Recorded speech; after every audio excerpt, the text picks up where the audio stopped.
Hello everyone, in this video I will share my experience of using Samsung Galaxy Tab S7 Plus for 2 weeks as a software engineer. Also, I will share the difference of experience between this Tab S7 Plus with Tab S7, which I already use for more than 2 months. So I hope this video will help you to decide.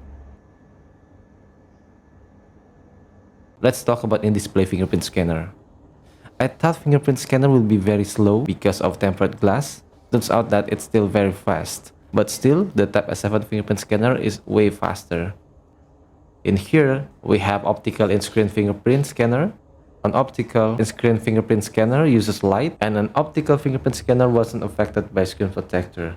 But it is less secure than ultrasonic because it is not as sensitive as an ultrasonic fingerprint scanner.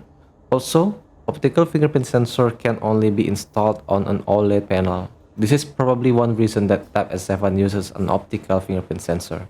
But the thing is, I mostly use face recognition on both Tab S7 and Tab S7 Plus. I only use the fingerprint sensor whenever face recognition failed. And face recognition is very fast. It almost feels like there is no lock at all. I just press any button and it will be unlocked.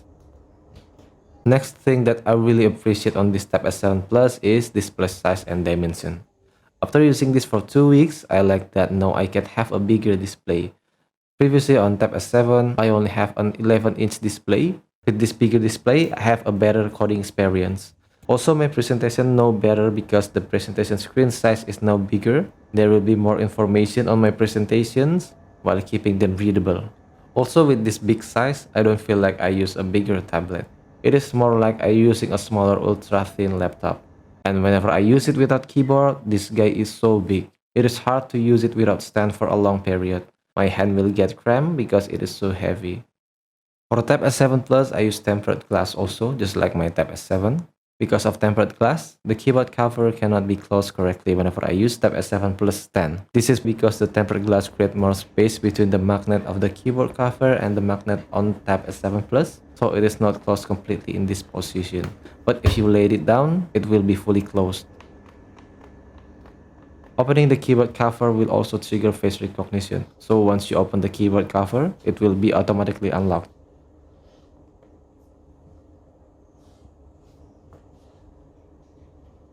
Now this is the main part of my review as a software engineer. How is my coding experience now? So when I use my Tab S7 Plus, I finally have a better experience of coding. I have more space, and now an external monitor is not mandatory. It is still smaller than a normal 13-inch laptop, but I don't feel much differences between Tab S7 and my 13-inch MacBook Air, so it is a good improvement for my working desk. Also, the keyboard is full size. I got functions and escape button. They are so important for me as a software engineer, so I feel upgraded after I use Tab S7 Plus. Now I use Google Jamboard. It is better now on a bigger screen. I have more room for drawing, but I think it's not much different compared to 11-inch Tab S7. So it feels bigger, but not that big. And then here on Google Docs, it shows more information on Tab S7 Plus. I can now have a presentation with more space here. Previously, I got some complaints from my colleagues whenever I present with Tab S7. Either the space is too small to present many things, or the presentation is not readable because I zoom it out. Some of them still complain, but not all of them. Now let's talk about keyboard cover. So many improvements on the keyboard cover if we compare it to Tab S6. The back panel is now magnetically attached to the Tab S7 and S7 Plus. This makes the keyboard cover easy to install and remove. Also, I like that it doesn't use the same material as on Microsoft Surface Pro, because my Surface Pro keyboard gets dirty easily. Besides that, Samsung Tab S7 Plus keyboard cover feels strong and durable. One complaint to this keyboard cover that it doesn't cover the side of Tab S7 Plus. So if I put it down with only back cover, the bottom side of my Tab S7 Plus will directly in contact with my desk, and this can cause some dents. Now on Tab S7 Plus, I finally got 8GB of RAM. Not much difference with 6GB on Tab S7, but at least it has 2GB more than Tab S7. But if you use Tab S7, 6GB is also enough, since the RAM management of Tab S7 is very good. So currently I put off the keyboard and try tablet mode. It is very nice that I can use this configuration for reading purpose. I can read any documentation with a more portable device. It is big enough for my needs, but not very heavy. It is 623 grams. And remember that I always keep the back cover, so it will be 842 grams. Sadly, on DeX mode, the orientation is only available in landscape mode. I need to switch off the DeX mode to read on portrait mode. It is okay, but in some cases, it is better to read a document in portrait mode, just like this Google Docs document. Moving to the keyboard cover, the feel of the keyboard is pretty good. It has shorter travel point compared to MacBook Air, but after 2 weeks of use, I like this more than the MacBook Air 2017 keyboard.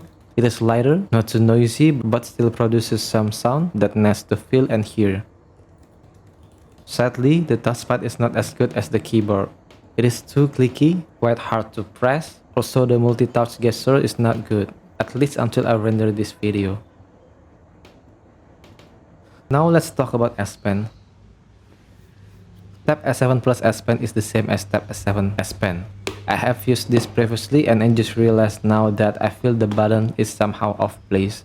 If you see here, whenever I want to press it after writing, I will need to move my thumb a little bit. It is not a big deal for me. This is probably to prevent accidental click. I haven't mentioned this on Tab S7 review. This is probably a nice feature that I need. So it has an LTE version. The best of it is it can make me always connected. I don't need to look for Wi-Fi or drain my phone battery just to share a connection from my Tab S7. Once I open the keyboard, it is ready to go. I also can accept a phone call from here and it is very nice. So I think that's all my experience of using Tab S7 Plus for 2 weeks. The experience is very nice. It is a good thing for me to switch from Tab S7 to Tab S7 Plus. I hope this video will help you. Thank you for watching. See you in the next video.